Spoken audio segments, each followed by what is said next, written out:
Yes, Bradley. Rain, rain, and more rain.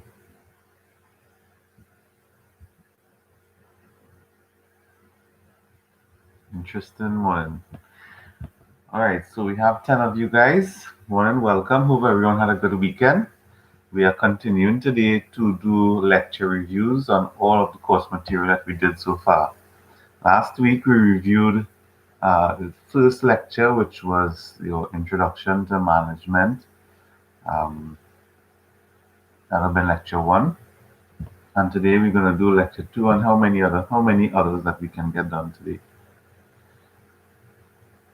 Are there anyone with questions from last day that they would like to discuss before we start?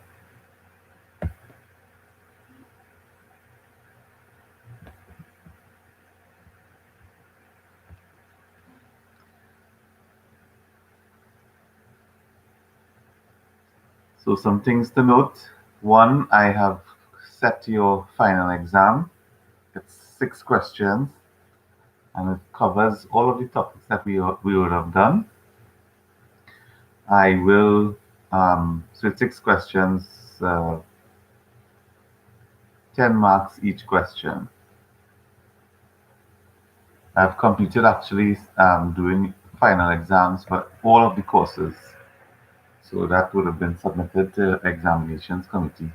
Well, it's going to be submitted soon. All right, so nobody has any questions, right? And as usual, my Monday morning class is not as talkative as Tuesday morning. All right. So human resource, did we do? I think we did this, but it's easy to faster run through. So with respect to human resource in management, we all appreciate that human resources is more than just hiring and firing. It's it's acquiring the staff, it's giving the staff support, ensuring that they fulfill their role, their contract that they come in to pay. Um, Human resources is one of the most important departments in an organization because it deals with the most important asset. That would make sense, right? That was a nice way to put it. It has a very important role because it takes care of a very important asset, which is your human resources. All right, so we had a definition there for human resource management from Torrington.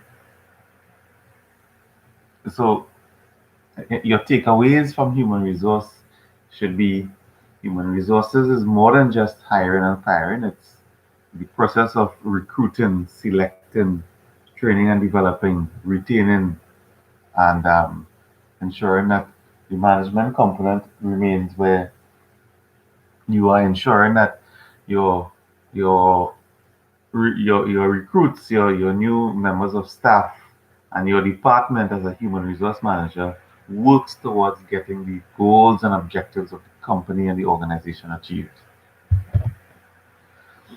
Right? The human resource job is job analysis, determining the nature of each job, also called job spec, um, um, job details. Planning the labor needs is called getting the right complement of staff needed to get a particular project or job done. Selecting, orienting, and training new employees. Now, remember, we spoke about orienting and training. Well, orienting in particular, where you can now bring in someone to join into the culture that exists in your organization, or you can bring in someone to significantly alter the culture of your organization, and you can bring in someone with certain skills that you want for your team or your department or for a team or a department.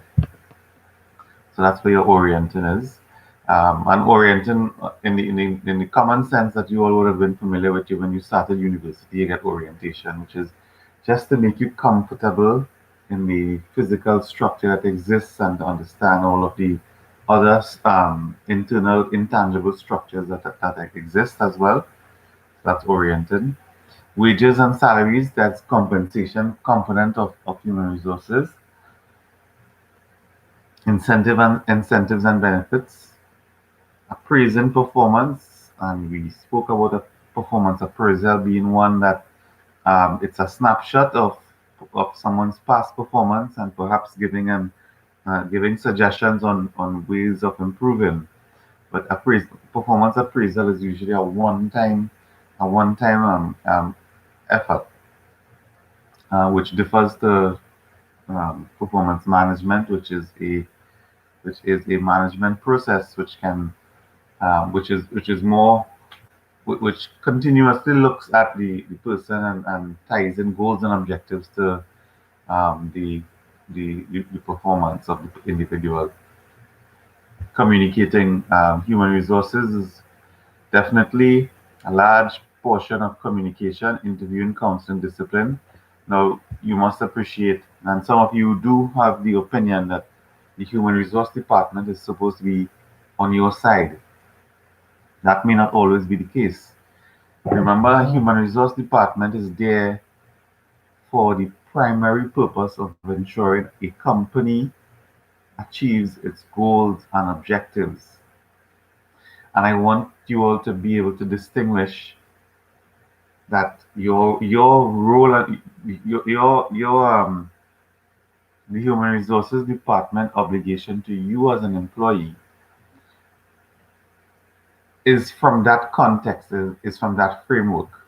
Are you as the employee now engaging in now engaging in activities that is important to the role and function of the company? If it is that you are doing things that are contrary to what is being done, or contrary to the company's goals and objectives, then that human resource department will not be able to be um, on your side. Just one minute there, right?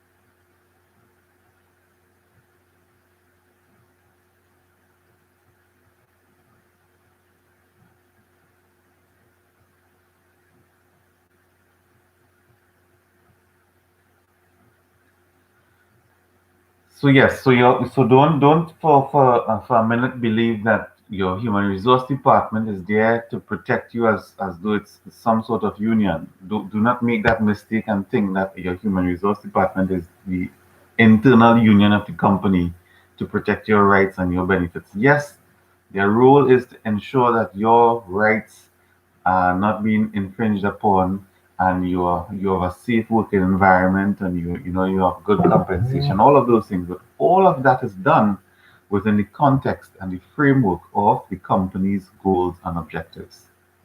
All right.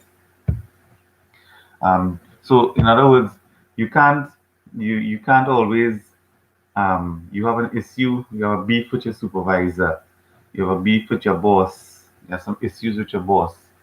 Um, you can't run to a human resources department and ask them to protect you from your boss or protect you from your supervisor, or or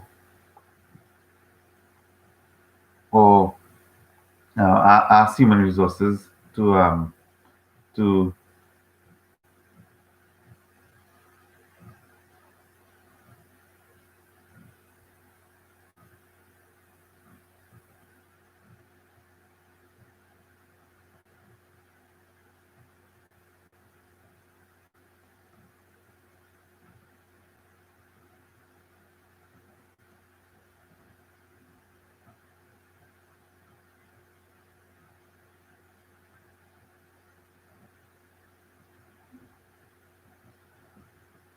yeah, human resources can't human resources cannot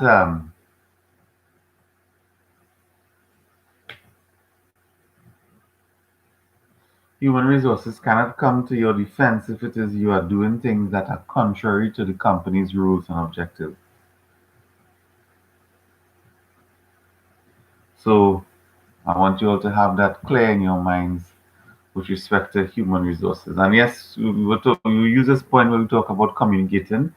Your ability to use language properly, your ability to use empathy while interacting with your subordinates or your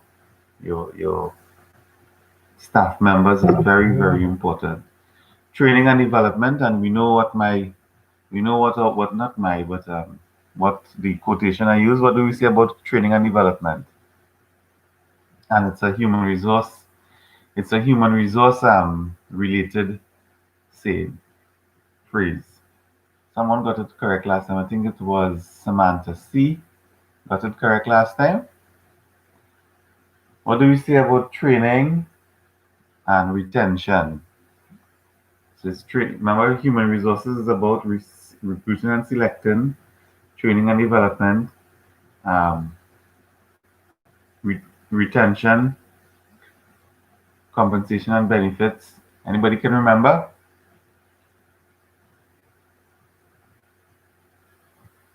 Train them. Yes, Samantha, see you're correct. Train them so they can leave. Train them well so they can leave, but treat them well enough so they can say hi, Alexis, and hi, Samantha C. Glad to have you guys with us this morning. I'm assuming there's rain everywhere as well, right? Rain by you guys as well.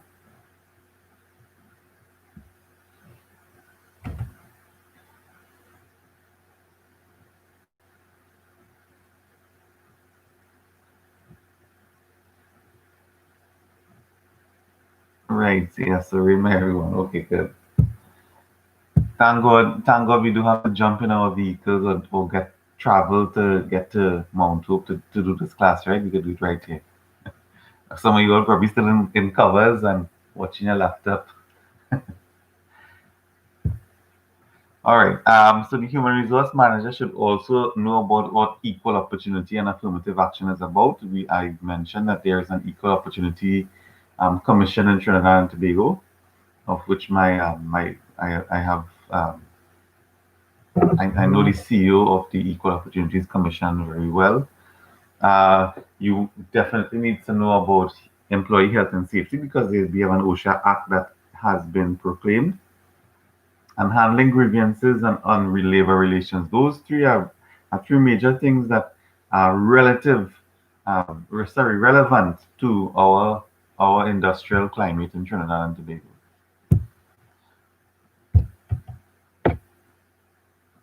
All right, so why is human resource important? We said this already. It's the largest revenue cost, as you know. As you know, your human resource costs are usually the highest amount of cost, the highest amount of expense for any organization. It's a volatile resource so that it can leave you anytime, and they are store of corporate knowledge and means of service delivery. Now, and with respect to this, we say it is. What do we say? It is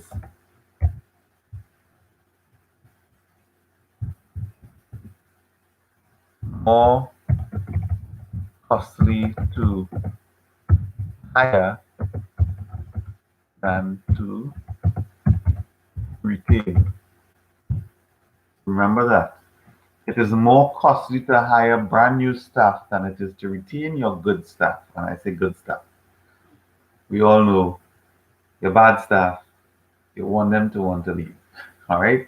But your good staff. Because your good staff and your bad staff as well, they have corporate knowledge, they have the know how, they know how to get things done. The bad staff may deliberately not get it done, but at least they have the knowledge. So it always costs more to retain to hire brand new staff because brand new staff will require orientation, will require training, will require development, and those things take time and money, right? So it always costs more to hire than to retain your good staff. And we had a long discussion about individuals contributing more than they cost. Can anyone remember what this discussion was about? And what was the example we used? I think it was Alexis. Alexis was the one that was talking about this, or was it Shakila? Trying to remember here. But I remember we had a long discussion. Can anyone remind me? What did we say? What did we say about this point that contribute when you cost?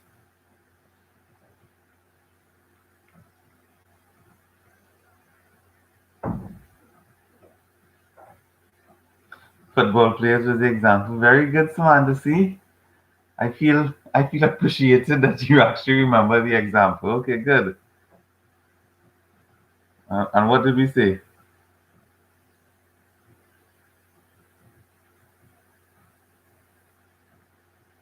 What did we say about these football players?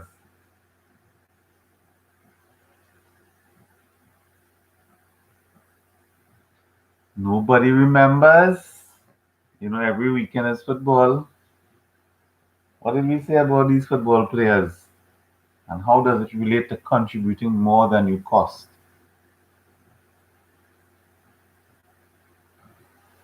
And this is from the perspective of being an employee. When you pull, when you put all in your job, you can become recognized. Yes, yes. When you be the absolute best than that you can be, Shakila, those who go above and beyond would be recognized. Right. Now, Shakila, I want to address that as well. So, because I want to make sure that we are clear on this, right? By doing your absolute best is going to get you moving, is going to get you headhunted. And I'm talking from you guys going to become an employee. So I'm saying you guys are going to be pharmacists. The pharmacist market is tough right now. Headhunted, yes. Let's just say you pick up a job that may not be pharmacist related, but it could be health related. It could be um, health promotion related, and we all know health promotion is very is as pharmacists we know we're supposed to be natural health promoters because education is our forte, and go into that job, you give it your absolute best, your all. It's going to get recognized. It's going to get seen. It's going to now add to your resume. It's now going to bolster your CV. When your supervisor has to do a recommendation for you, it's going to be an outstanding recommendation. All right. Now, the part where Shakila is saying those who go beyond, above and beyond. Now, I understand that above and beyond. I want you all to understand when we say above and beyond what we mean. We mean doing that which is what is expected of you and perhaps a little more. And doing what is expected of you in a fantastically great manner. Fantastically is a word. In an absolute perfect manner. I am not encouraging any one of you here to do things that are beyond your time requirement at work or beyond your physical capacity or intellectual capacity at work. Um, and it now sacrifices your personal time. So I want to ensure that when we say to go above and beyond, you are still allowing yourself personal time, you are still allowing yourself family time, you are still allowing yourself social time. So above and beyond is good because as any supervisor looking at an employee doing productive 8 hours or productive 6 hours, how much ever hours you work, and doing little extra things because above and beyond would be doing extra things, small extra things that would be good and necessary to ensure the proper functioning of your workplace. Above and beyond could be, let's just say, for example, you work in location A, you live in location C, and you have to pass location B to get to location A. And your boss will say, could you pass and just collect this on your way to work? That would be something that would be above and beyond, but still within your work limits because you have to pass by location B to get to work.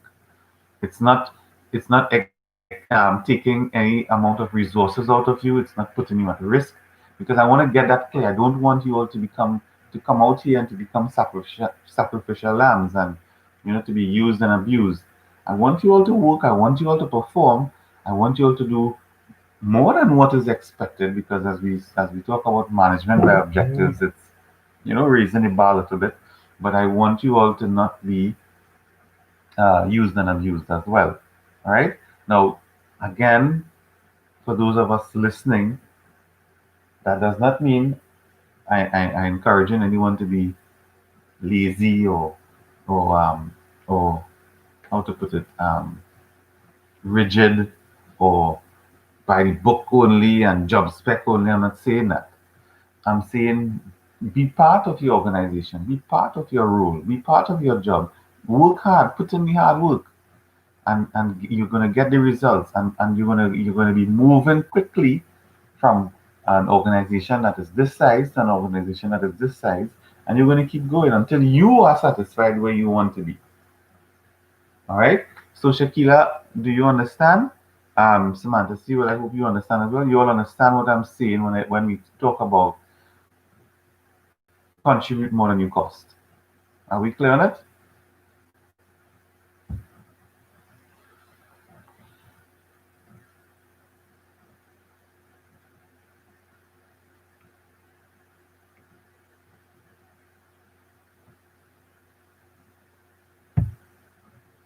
Yeah. Okay. Good. And in the industry, customer care is critical, and it's delivered by your staff as your representative. So you as an employee, as an employer, and as an employee, you must understand the role that your staff, your frontline staff, has when it comes to ensuring that the transaction happens. And we use the term where the magic happens. You know, you as an employee going out there, you are the magicians. You are the one who's going to make the magic happen when you interact with your customer, whether be it in a community setting, whether be it wherever it is. Your interaction is what is going to close the deal. And as a human resources manager as well, or as a department supervisor, you need to recognize the efforts of those frontline staff that get the job done.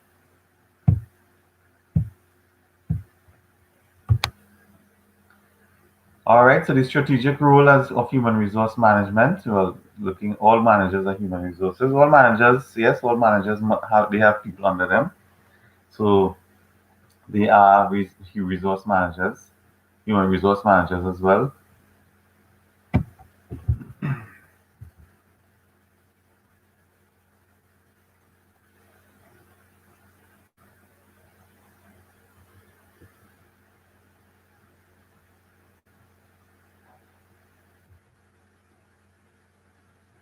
All right, always remember the human resource management. We're on slide number 9.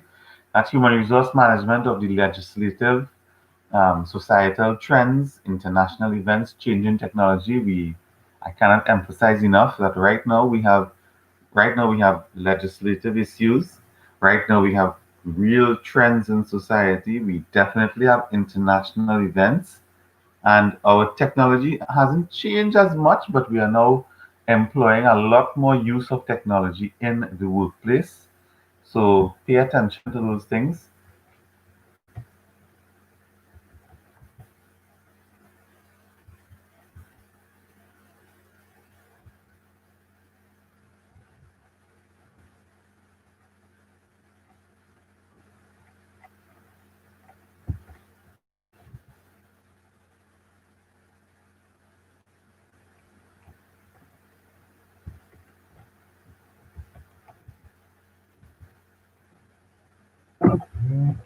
And on slide number 15, we looked at the changing social contract of what the old contract looks like and what the new contract looks like, and the difference between the employer and the employee. So the new contract is continuous learning, lateral career movement, incentive compensation, challenging assignments, whereas the old contract for the employer had standard training programs, traditional compensation packages, the jobs were routine, and the information was limited.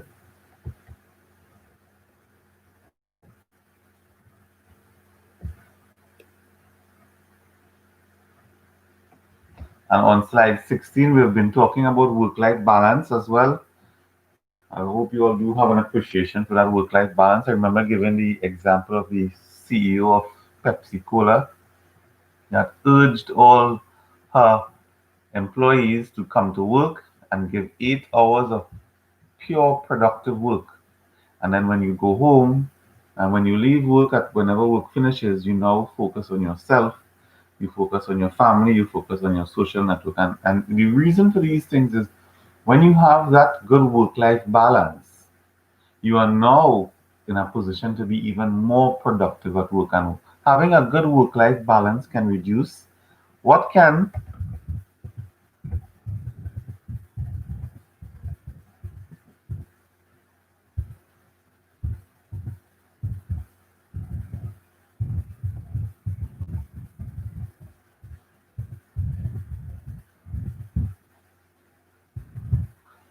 Tell me, students, what can a good work-life balance reduce or prevent?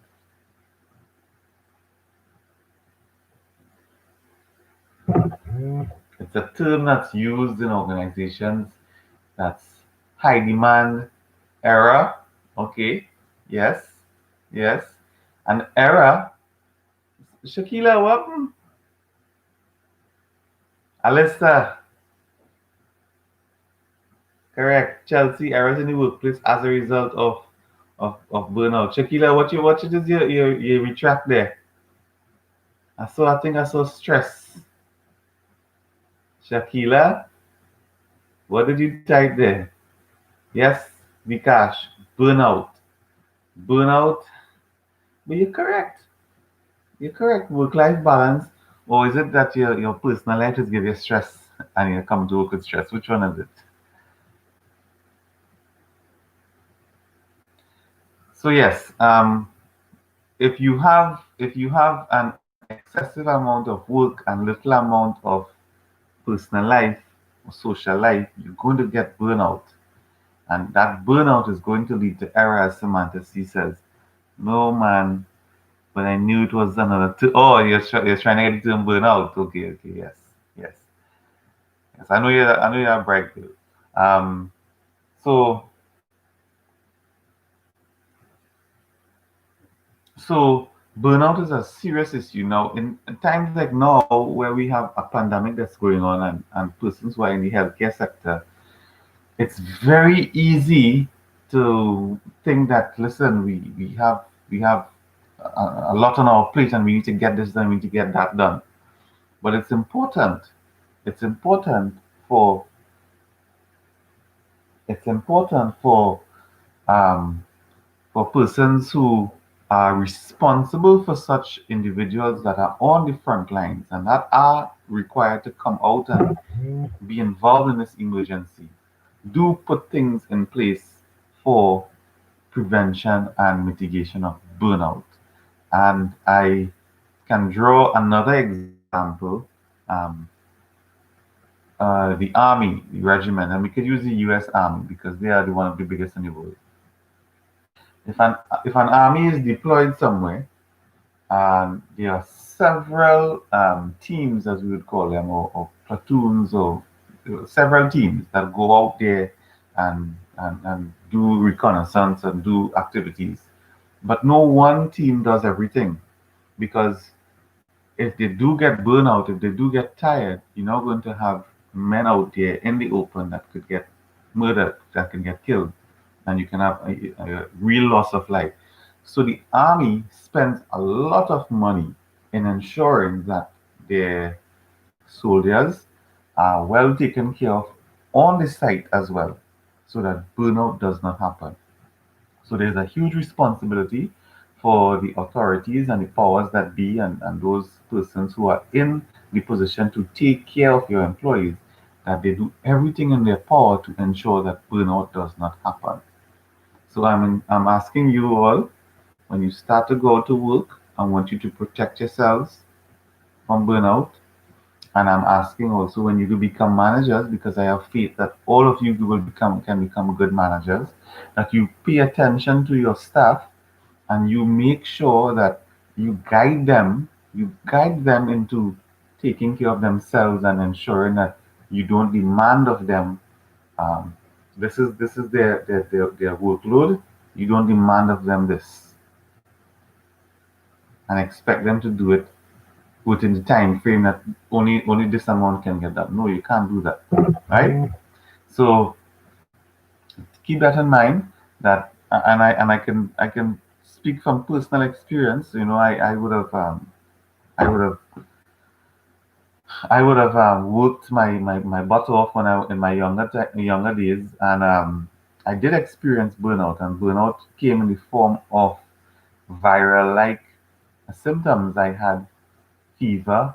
I had um, I had mainly fever, and I had sometimes flu-like symptoms, and I felt very sick. I felt extremely sick, so much so that I actually went to the hospital. But there was nothing wrong. My blood pressure was fine. My blood sugar was fine, and I had I didn't even have any indications of viral illness. And what it was exhaustion and burnout. So you will hear from time to time some athletes, some politicians, some celebrities suffer from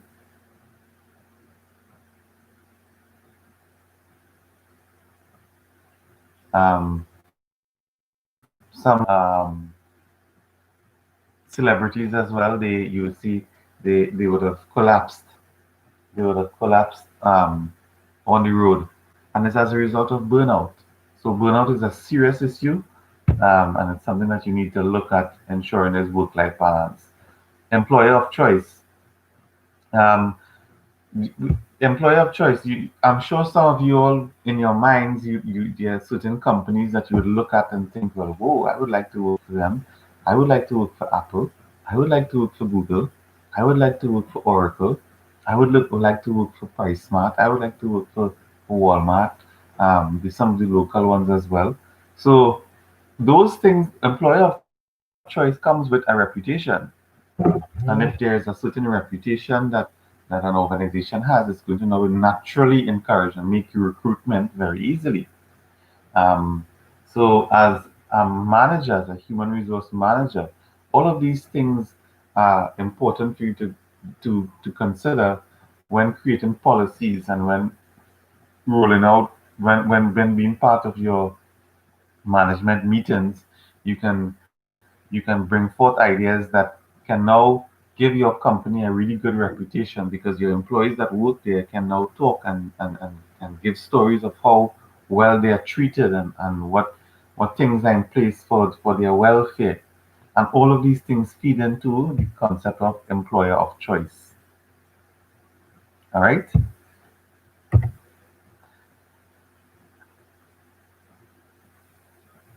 So you see, employer of choice is a company. We're on slide number 17.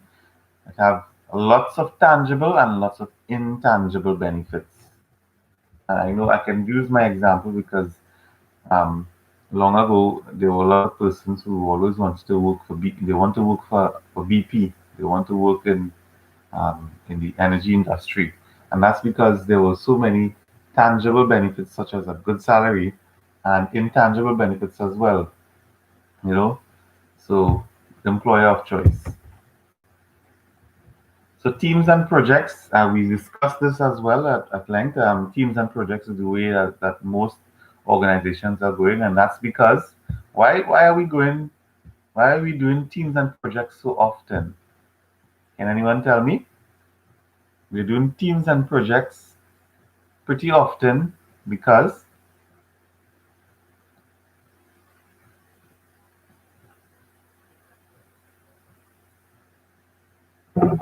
why are we doing teams and projects? Nishad Ali, are you with us this morning?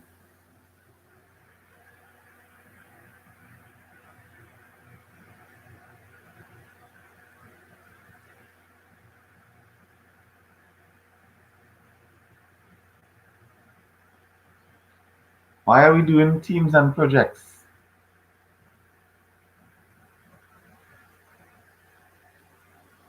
Nobody? Shakila, what about Precious? Precious and Leandra, why are we doing teams and projects?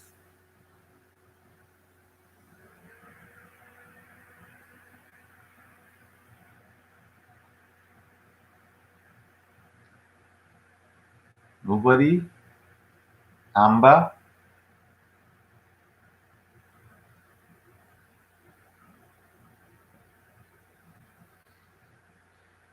Okay, ladies and gents, we are doing teams and projects because naturally there are there are individuals in your department that are high performers that are able to get um, uh, their job done and have capacity to do more, who have the intellectual ability to handle more.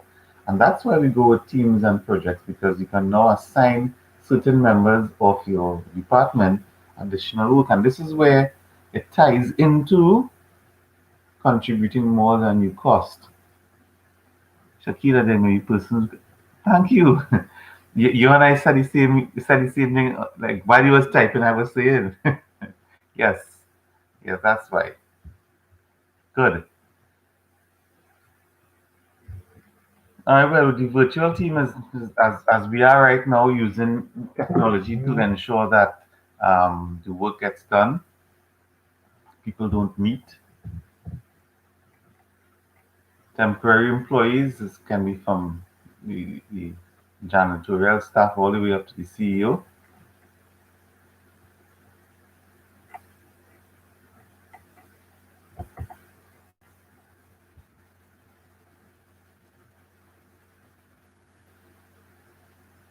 And that work-life balance comes up again.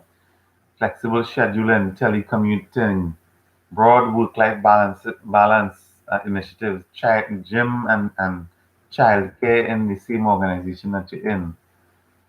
And then this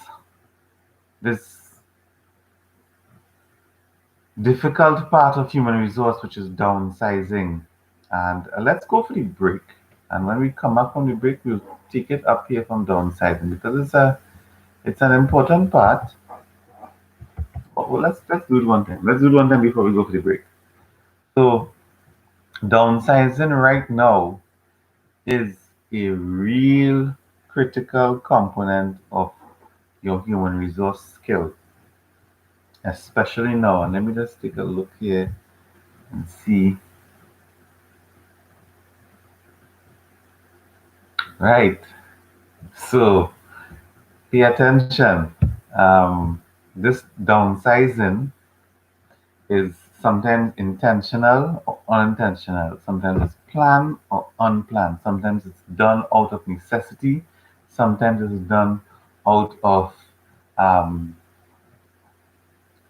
necessity, meaning the company is literally running out of funds. And other times it can be as a result of a re-engineering exercise. But downsizing is always a difficult process for any manager because it's going to see your employees go home. It's going to see your employees perhaps get salary reductions. It's going to see your employees experiencing less hours worked. It's going to see them now losing out on benefits. It's going to see them um, not being able to now feed keep their families comfortable as they would have had in past years. So downsizing is a necessary at times, important exercise that must be filled with empathy. It must be filled with empathy while it's getting done to ensure that the process is as smooth as is possible. And where you first of all, before reaching to downsizing, you can now try and reassign roles and responsibilities or reassign it to different departments. But when you have no other choice and you have to downsize, it is a difficult, tough, emotionally driven process. Um, Empathy driven process, I want to say. I don't want to use the word emotion. I would like to say empathy driven process that has to get done, but you do it to the best of your ability to minimize the emotional effects, right? Because downsizing can lead to suicide amongst your former employees, can lead to drug addiction amongst your former employees. It can lead to loss of hope and despair amongst your former employees. So it's very, very important in ensuring that when you engage in a downsizing exercise, that it is looked at very carefully, very closely, and it's done as smooth as is possible to to protect to protect the image of your organization and to protect as much as you can the interests of you employees that are going to be downsized. All right. So let's go for the break now, and we shall return at around now is 9:49, so we shall return at 10:05. Any questions on what we did so far? I still haven't heard from Nishad Ali. I would like Nishad to send me a WhatsApp, please, so that we can have a little chat. So then, if anyone here is listening, if Nishad is listening, please send me a WhatsApp, a private WhatsApp, and so we can have a little discussion. So we're going to take a break now and return at 10:05. No questions from anyone, right?